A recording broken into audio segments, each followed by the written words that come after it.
허리를 틀지 않고 팔만 찌르는데 허리 튼 것만큼 주먹이 세졌어요. 카타에 대해서 오늘 얘기를 한번 해볼 건데, 제가 중국 무술이라든지 어릴 때 한국 무술에서 형이라든지 이런 것들은 제가 해봤는데, 그 뒤에 뭐 실제 카타가 주가 되는 중국 무술이라든지 아니면 카타가 주가 되는 가라데 유파라든지 이런 것들은 사실 해본 적이 없습니다. 극지인을 할 때 좀 의식을 가지고 카타 연습을 좀 했는데, 사실 인터넷에 카타 영상 같은 거 보면 멋진 영상들이 많더라고요. 되게 멋지기도 하고 무대 장치도 멋있게 하고 카메라도 좋은 거 써가지고 되게 이쁘게 잘 찍더라고요. 근데 사실 제가 카타를 바라보는 시점은 좀 약간 현대격투기 하시는 분들이 혼자서 섀도우 하는 느낌? 약간 그런 느낌이었어요. 왜 인터넷에 보면 현대격투기나 이런 시합 장면에서 나오는 어떤 좀 멋있는 기술들, 특이한 기술들을 카타에 있는 동작과 짜 맞춰서 이렇게 같이 보여주는 영상을 봤는데, 정말 멋있고 만드신 분이 참 대단하다 생각했습니다. 근데 그걸 보면서 처음에 든 생각은, 카타를 해서 이 기술이 진짜 저 시합에 쓸 수 있다는 생각은 안 들었어요. 사실 카타가 없는 무술에도 어떤 그런 기술이 있고, 저거를 저렇게 시합에서 쓰려면은 카타를 연습할 게 아니라 실제 둘이서 실전 상황을 대비해서 좀 훈련을 하는 게 차라리 더 낫지, 카타 그 자체에 수련하는 의미 자체를 느끼지 못했습니다. 그리고 제가 예전에 카타를 좀 이렇게 수련할 때 느꼈던 생각 중에 제일 좀 아이러니한 거는, 제가 그 일본 이제 사범님들한테도 카타를 조금씩 배워봤는데, 카타를 하게 되면 카타의 분해라고 해가지고 일본말로 분카이라고 하는데, 동작이 어떤 의미를 내포하고 있는지 하나하나 분해해서 가르쳐주는 카타 분해라는 수련법이 있는데, 그게 이제 카타 수련에서 어떻게 보면 제일 중요한 걸 수도 있습니다. 근데 그거를 배울 때도 동작이 사범님마다 해석이 다 틀리더라고요. 근데 이제 조금씩 틀리면 그나마 좀 이해가 되는데, 어떤 사람은 때린다고 한 걸 어떤 사람은 잡는 거라고 해석하는 분도 있고 너무 상이하더라고. 그리고 같은 카타를 하는데 유파가 다르면 동작이 또 달라져요. 그래서 이미 전통적인 가치를 보존하는 어떤 그런 의미도 없지 않나, 약간 이런 생각을 했습니다. 그리고 극진가라데를 수련할 때 약간 챔피언을 많이 배출하는 체육관일수록 기본이나 카타를 안 하더라고요.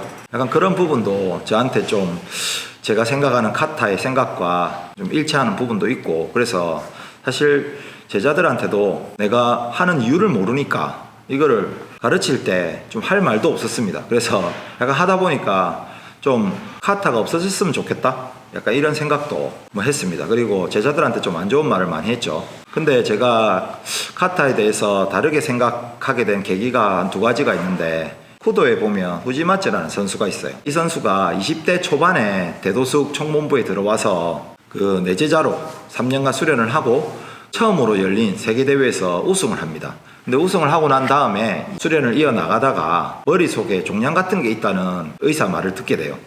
이게 지금은 괜찮은데 계속 지속적인 충격을 받으면 좀 위험해질 수 있다, 이런 진단을 받아서 이제 경기 스포츠는 은퇴하는 게 아닌가, 사람들이 그렇게 생각했대요. 근데 이 선수가 또 나이도 젊고 승부욕도 강하다 보니까 다음 세계대회까지 하겠다, 이렇게 선언을 하고 수련을 했는데, 이 선수가 그 뒤로 도장에서 미트를 친다거나 스파링을 하거나 이런 걸 일체하지 않고 혼자서 도장에서 불 꺼놓고 카타만 하루 종일 했대요. 이 선배들한테 들은 얘기인데, 정말 카타만 하루 종일 하고 그리고 시합에 나갑니다. 세계대회가 4년에 한 번 열리니까 적어도 한 2, 3년은 카타만 한 걸로 알고 있어요. 근데 이 선수가 카타만 한 것도 신기한데, 좀 특이한 거는 머리에 종양이 있다는 얘기를 듣고 난 뒤부터 가드를 안 올리고 싸웁니다. 그리고 세컨드도 안 달고 나와요. 이게 좀 약간 고전적인 무도관을 갖고 있는 선수인 것 같아요. 이제 뭐 선배죠, 저한테는. 그런 선수가 결국은 세계대회도 또 2연패를 했습니다. 그래서 좀 그런 얘기를 들으니까, 내가 그렇게 안 좋게 생각하던 카타를 누군가는 굉장히 열심히 하고 결과를 내기도 하니까 좀 이렇게 카타에 대해서 좀 다시 한번 생각해보는 계기가 됐어요. 그리고 쿠도 사범 중에 50대 중후반인데 예전에 은퇴했죠. 은퇴한 지 한 20년 가까이 돼 가시는 분인데,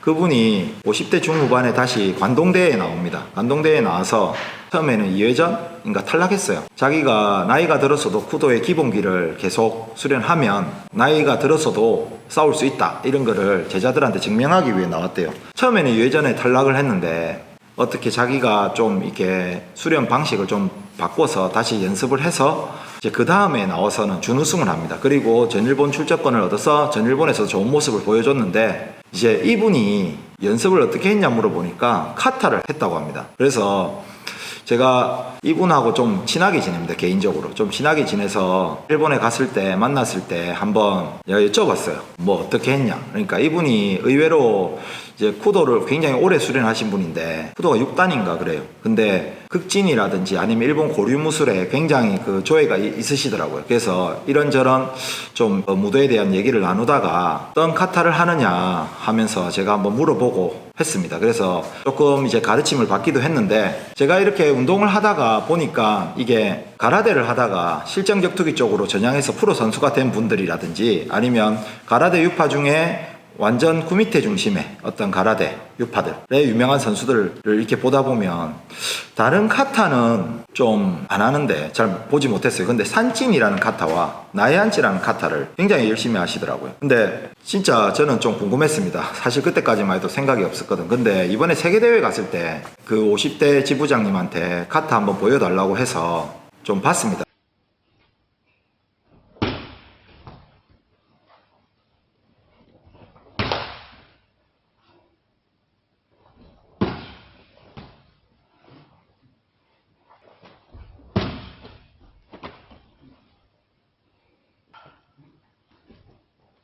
보고 이런저런 얘기도 하고 조금 배웠는데, 제가 이제 일단 쿠도 도복을 입고 카타 하는 거 보니까 좀 생소하더라고요. 예전에 총본부에서 수련할 때 숙장님이 산찐하는 걸 본 적은 있습니다. 근데 숙장님도 카타는 쓸모없다고 말씀을 하시는데 뭐 깊이 얘기는 해보지 않았지만 산찐은 되게 좋아한다 하더라고요. 그래서 그 50대 지부장님도 산찐을 한 건 아니고 나이한치를 하시더라고요. 그래서 이게 무슨 의미가 있냐 이렇게 물어보니까 이것저것 이렇게 설명을 해주시는데 제가 솔직히 말해서 납득이 되더라고요. 왜 하는지. 그리고 자기의 수련 성과도 보여주셨어요. 그래서 제가 잘못 봤던 관점 중에 하나가, 우리가 카타를 보게 되면 어떻게 방어하고 어떻게 공격하는지 그 동작에 조금 이렇게 집중해서 보게 되는데, 저도 마찬가지고, 그래서 쓸모없다, 너무 동작이 크다라든지 기술 자체가 이미 너무 구식이다, 이런 생각으로 뭐 폄하하고 했는데, 실제로 그 어떻게 막는다냐, 어떤 공격, 어떤 형태의 공격이냐, 이런 거는 그다지 의미가 없고 그 몸의 쓰임에 있어서 굉장히 효율적이고 논리적인 어떤 방법이 있더라고요. 그게 굉장히 저한테는 와닿았습니다. 설명드리자면, 저도 사실 뭐 깊이 있게 수련하지 못했고 이제 연습을 해보려고 하는 찰나기 때문에 조금 설명하기가 좀 어려운 부분도 있는데, 예를 들어서 우리가 허리를 틀어서 주먹을 치게 되면 허리가 주먹을 끌고 와서 주먹을 치죠. 그러니까 허리가 기관차고 주먹은 이제 객차에 비유할 수 있습니다. 근데 이게 카타에 나오는 어떤 동작 중에 손 그 자체가 기관차가 되는 거죠. 쉽게 말해서 허리가 돌아가면서 끌고 온 객차에 상대를 부딪히게 하는 거와 기관차 그 자체에 상대를 부딪히게 하는 거, 이게 좀 어렵나? 하여튼 그렇습니다. 그러니까 허리를 틀지 않고 팔만 찌르는데 허리 튼 것만큼 주먹이 세졌어요. 그게 참 신기하더라고요. 물론 실전에 적용하기에는 좀 어려운 부분도 분명히 있을 수 있습니다.